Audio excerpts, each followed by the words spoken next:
Assalamualaikum warahmatullahi wabarakatuh. Halo everyone.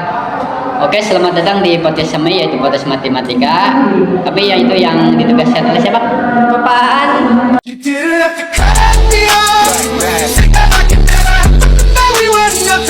Asep Sepudin. Bapak Aan Asep Sepudin. Ya. Oke, langsung saja perkenalkan, nama saya Rohendi. Saya sebagai host. Muhammad Sepudin sebagai editor. Yang sebelah lagi Saya Risa Mariska sebagai pemateri. Oke guys, sebelum lanjut ke acara intinya, saya mau bertanya dulu kepada Karisa. Gimana sih sebelum Karisa kesini, Karisa sampai telat ya? Karisa ngapain dulu di rumah? Saya tuh ngecek cuaca dulu gitu. Cuaca dulu. Iya, takutnya hujan. Ya, takutnya hujan. Ternyata hujan gitu ya. Iya. Kalau Kasih Pudin? Karena saya sering telat ya. Jadi saya udah bosan gitu dikeret terus sama guru. Karena saya kan malam-malamnya suka begadang gitu apa. Karena begadang karena kebutuhan sehari-hari lah. Jadi bangunnya kesiangan terus. Ngapain aja sih itu? Ya malamnya kalau begadang. Ya kalau kan pulang sekolah kan jam 3 ya. Ya. Habis pulang sekolah kan tidur cuma sebentar doang. Habis tidur kan malam maghrib. Habis maghrib itu cari apa? Cari uang gitu. Cari uang ya. Iya. Kan saya mah sistemnya nggak diam di rumah, uang datang gitu enggak. Harus Harus cari dijemput. dulu. Iya, harus dijemput nih sampai ke rumah orang-orang gitu. Oke, gimana Karisa ini? Apakah kita langsung ke acara inti dulu? Apa gimana? Oke, langsung aja Pak ya.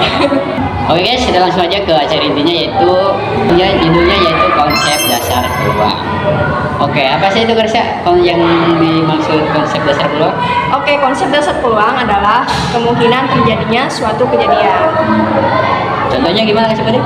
Misalkan kalau kamu melamar pekerjaan di suatu perusahaan, tapi yang melamar pekerjaannya itu ada 50 orang misalkan.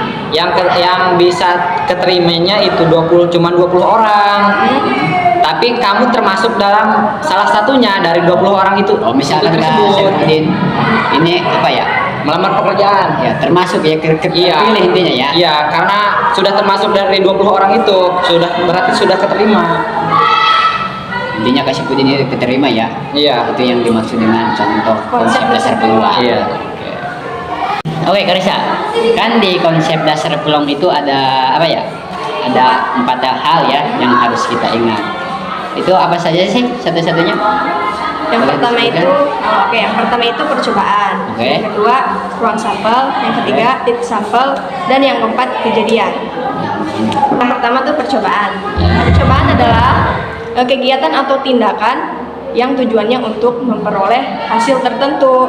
Misalnya seperti pelemparan uang koin, terus pelemparan dadu, pelemparan kartu, atau pengambilan kartu maksudnya. Terus pengambilan bola secara acak, sampai mencari tempat duduk juga itu termasuk ya ke dalam percobaan peluang. Gitu. Oh gitu ya. Oh, yang kedua saya akan bertanya ke Kak Sepudin ya. Apa? Dari 4 hal yang tersebut tadi, kan yang pertama tadi percobaan boleh dijelaskan oleh Karisa ya. Saya mau tanya yang kedua itu. Yang dari kedua itu? dari 4 hal yang tersebut. Yang kedua apa nih? sampel. Oh, ruang sampel. Apa sih itu ruang sampel? Dan berikan contohnya gitu. Bisa dibilang ruang sampel itu adalah himpunan semua hasil yang mungkin dari suatu percobaan. Ruang sampel itu simbolnya S ya. Contohnya ruang sampel gini, misalnya kita melakukan percobaan pelemparan 1 uang koin. Ya, 1 uang koin. Kemungkinan yang muncul kan bisa angka dan bisa juga gambar. Bisa angka, bisa gambar. Jadi ruang sampelnya adalah sisi angka dan sisi gambar. Gitu. Oke guys, kita lanjut ke yang ketiga yaitu apa itu kan Reza? Yang ketiga tuh titik sampel peluang. Titik sampel. Oke kan tadi udah dijelaskan namanya Kak Saipudin yang kedua ya. Sekarang oleh Karisa lagi yang ketiga tentang titik sampel peluang. Apa itu? Titik sampel peluang itu setiap anggota dari ruang sampel itu dinamakan titik peluang, titik sampel ya. Atau gampangnya gini, kita lihat aja tuh anggota dari himpunannya. Kalau dari percobaan disampaikan Kak Saipudin tadi, jadi titik sampelnya ada sisi angka dan sisi gambar. Kalau di soal biasanya ditanyain jumlah titik sampel. Nah, kita bisa tulis gini nih, n dalam kurung s sama dengan 2. Jadi kan ada gambar, ada angka. Jadi untuk kondisi yang lebih kompleks, kita bisa nentuin titik sampel dengan berbagai cara. Misalnya Biasanya bisa pakai diagram tabel dan aturan pemecahan. Contohnya gini guys, kita akan menentukan titik sampel dari percobaan pelemparan dua uang koin sekaligus. Nanti seperti ini ya guys, 3. jadi oke guys, kita lanjut ke poin yang keempat dari 4 hal yang tersebut tadi.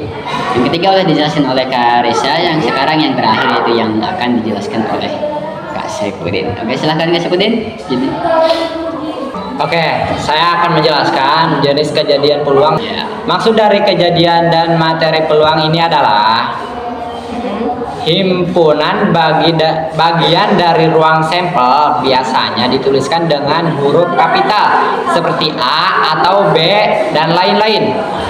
Ada 2 jenis kejadian peluang dalam matematika, yaitu kejadian tunggal dan kejadian majemuk. Kejadian tunggal hanya terdiri dari 1 kejadian, sedangkan kejadian majemuk memiliki dua atau kejadian secara bersamaan. oke guys, mungkin itu saja podcast dari kelompok kami ya, dari kelas 12 IPS 2.